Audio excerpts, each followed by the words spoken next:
ओम नमो भगवते वासुदेवाय। नमस्कार दोस्तों, स्वागत है आप सभी का हमारे चैनल भक्ति ज्ञान में। दोस्तों, आज मैं आपको श्रीमद् भागवत महापुराण की कथा सुना रहा हूँ। आप सभी भक्तजन इस कथा को श्रद्धा पूर्वक मन लगाकर सुने। भगवान श्री कृष्ण आप सभी की मनोकामना पूर्ण करेंगे और आप सभी के कष्टों को हर लेंगे। दोस्तों, पिछली कथा में हमने श्रवण किया था मानव धर्म, वर्ण धर्म और स्त्री धर्म का निरूपण। आज की कथा में हम श्रवण करेंगे ब्रह्मचर्य और वानप्रस्थ आश्रमों के नियम। नारद जी कहते हैं, धर्मराज, गुरुकुल में निवास करने वाला ब्रह्मचारी अपनी इंद्रियों को बस में रखकर दास के समान अपने को छोटा माने, गुरुदेव के चरणों में सुदृढ़ अनुराग रखे और उनके हित के कार्य करता रहे। सायंकाल और प्रातःकाल गुरु, अग्नि, सूर्य और श्रेष्ठ देवताओं की उपासना करे और मौन होकर एकाग्रता से गायत्री का जप करता हुआ दोनों समय की संध्या करे। गुरु जी जब बुलावे तभी पूर्णतया अनुशासन में रहकर उनसे वेदों का स्वाध्याय करें। पाठ के प्रारंभ और अंत में उनके चरणों में सिर टेक कर प्रणाम करें। शास्त्र की आज्ञा के अनुसार मेखला, मृग चर्म, वस्त्र, जटा, दंड, कमंडलु, यज्ञोपवीत तथा हाथ में कुश धारण करें। सायंकाल और प्रातःकाल भिक्षा मांगकर लावे और उसे गुरु जी को समर्पित कर दें। वे आज्ञा दें तब भोजन करें और यदि कभी आज्ञा ना दें तो उपवास कर लें। अपने शील की रक्षा करें, थोड़ा खाएं, अपने कामों को निपुणता के साथ करें, श्रद्धा रखें और इंद्रियों को अपने वश में रखें। स्त्री और स्त्रियों के बस में रहने वालों के साथ जितनी आवश्यकता हो उतना ही व्यवहार करें। जो गृहस्थ नहीं है और ब्रह्मचर्य का व्रत लिए हुए हैं उसे स्त्रियों की चर्चा से ही अलग रहना चाहिए। स्त्रियां बड़ी बलवान हैं। ये प्रयत्न पूर्वक साधन करने वालों के मन को भी क्षुब्ध करके खींच लेती हैं। युवक, ब्रह्मचारी युवती गुरु पत्नियों से बाल सुलझाना, शरीर मलवाना, स्नान करवाना, उपटन लगवाना इत्यादि कार्य न करावें। स्त्रियां आग के समान हैं और पुरुष घी के घड़े के समान। एकांत में तो अपनी कन्या के साथ भी ना रहना चाहिए। जब वह एकांत में ना हो तब भी आवश्यकता के अनुसार ही उसके पास रहना चाहिए।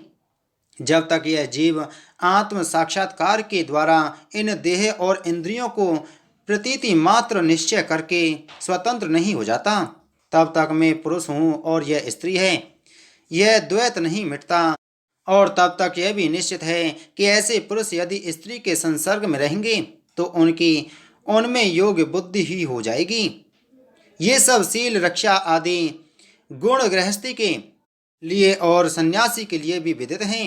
गृहस्थ के लिए गुरुकुल में रहकर गुरु की सेवा शुश्रूषा वैकल्पिक है, क्योंकि ऋतुगमन के कारण उसे वहां से अलग भी होना पड़ता है। जो ब्रह्मचर्य का व्रत धारण करे उसे चाहिए कि वे सुरमा या तेल न लगावे, उपटन न मले, स्त्रियों के चित्र न बनावे, मांस और मद से कोई संबंध न रखे, फूलों के हार, इत्र, फुलेल, चंदन और आभूषणों का त्याग कर दें।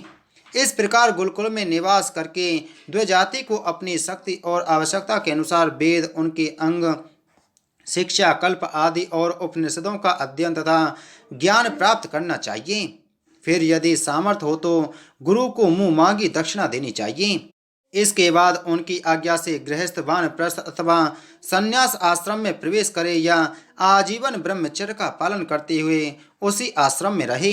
यद्यपि भगवान स्वरूपतः सर्वत्र एक रस स्थित हैं, अतएव उनका कहीं प्रवेश करना या निकलना नहीं हो सकता। फिर भी अग्नि, गुरु, आत्मा और समस्त प्राणियों में अपने आश्रित जीवों के साथ वे विशेष रूप से विराजमान हैं, इसलिए उन पर सदा दृष्टि जमी रहनी चाहिए। इस प्रकार आचरण करने वाला ब्रह्मचारी, वानप्रस्थ, सन्यासी अथवा गृहस्थ विज्ञान संपन्न होकर पर ब्रह्म तत्व का अनुभव प्राप्त कर लेता है। अब मैं ऋषियों के मतानुसार वानप्रस्थ आश्रम के नियम बतलाता हूँ। इनका आचरण करने से वानप्रस्थ आश्रमी को अनायास ही ऋषियों के लोक महल लोक की प्राप्ति हो जाती है। वानप्रस्थ आश्रमी को जोती हुई भूमि में उत्पन्न होने वाले चावल, गेहूं आदि अन्न नहीं खाने चाहिए। बिना जोते पैदा हुआ अन्न भी यदि असमय में पका हो तो उसे भी न खाना चाहिए। आग से पकाया हुआ या कच्चा अन्न भी न खाएं। केवल सूर्य के ताप के पके हुए कंद, मूल, फल आदि का ही सेवन करें। जंगलों में अपने आप पैदा हुए धान्यों से निम्न नैमित्तिक चरु और पुरोडास का हवन करें। जब नए नए अन्न फल फूल आदि मिलने लगे तब पहले के इकट्ठे किए हुए अन्न का परित्याग कर दें।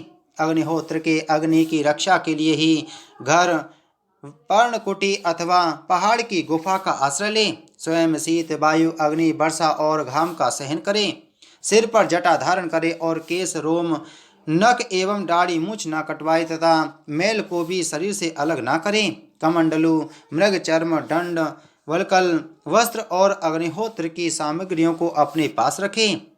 विचारवान पुरुष को चाहिए कि 12, 8, 4, 2 या 1 वर्ष तक वानप्रस्थ आश्रम के नियमों का पालन करें। ध्यान रहे कि कहीं अधिक तपस्या का क्लेश सहन करने से बुद्धि बिगड़ न जाए। वानप्रस्थी पुरुष जब रोग अथवा बुढ़ापे के कारण अपने कर्म पूरे न कर सके और वेदांत विचार करने की भी सामर्थ्य न रहे तब उसे अनशन आदि व्रत करने चाहिए। अनशन के पूर्व ही वह अपने आहवनीय आदि अग्नियों को अपने आत्मा में लीन कर ले। मैंपन और मेरेपन का त्याग करके शरीर को अपने कारणभूत तत्वों में यथा योग भली भांति लीन करे।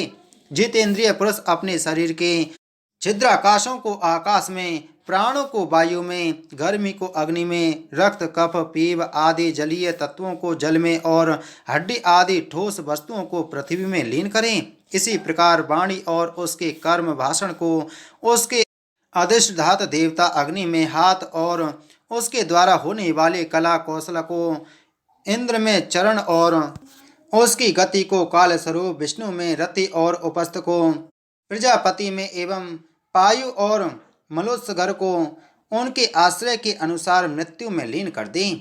स्रोत और उसके द्वारा सुने जाने वाले शब्द को दिशाओं में, स्पर्श और त्वचा को वायु में, नेत्र सहित रूप को ज्योति में, मधुर आदि रस के सहित रसनेन्द्रिय को जल में और युधिष्ठिर घ्राणेन्द्रिय एवं उसके द्वारा सूंघे जाने वाले गंध को पृथ्वी में लीन कर दें।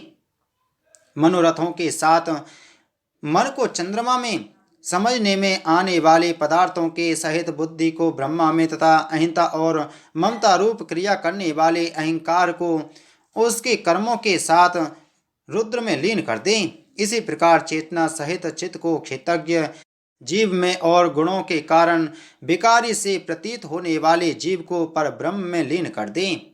साथ ही पृथ्वी का जल में, जल का अग्नि में, अग्नि का वायु में, वायु का आकाश में, आकाश का अहंकार में, अहंकार का महतत्व में, महतत्व का अव्यक्त में और अव्यक्त का अविनाशी परमात्मा में लय कर दें। इस प्रकार अविनाशी परमात्मा के रूप में अवशिष्ट जो चिद्वस्तु है वह आत्मा है, वह मैं हूँ, यह जानकर अद्वितीय भाव में स्थित हो जाए।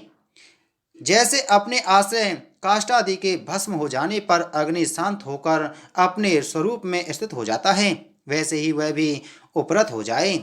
बोलो श्रीमद् भागवत महापुराण की जय। बोलो श्री कृष्णचंद्र भगवान की जय। तो दोस्तों, उम्मीद है आपको कथा अच्छी लगी होगी, तो वीडियो को लाइक करें, वीडियो को ज़्यादा से ज़्यादा शेयर करें। अगर आप हमारे चैनल पर पहली बार आए हैं तो चैनल को सब्सक्राइब कर बगल में घंटी के बटन को जरूर दबाएं। भगवान श्री कृष्ण आप सभी की मनोकामना पूर्ण करें और आप सभी के कष्टों को हर लें। जय श्री कृष्ण।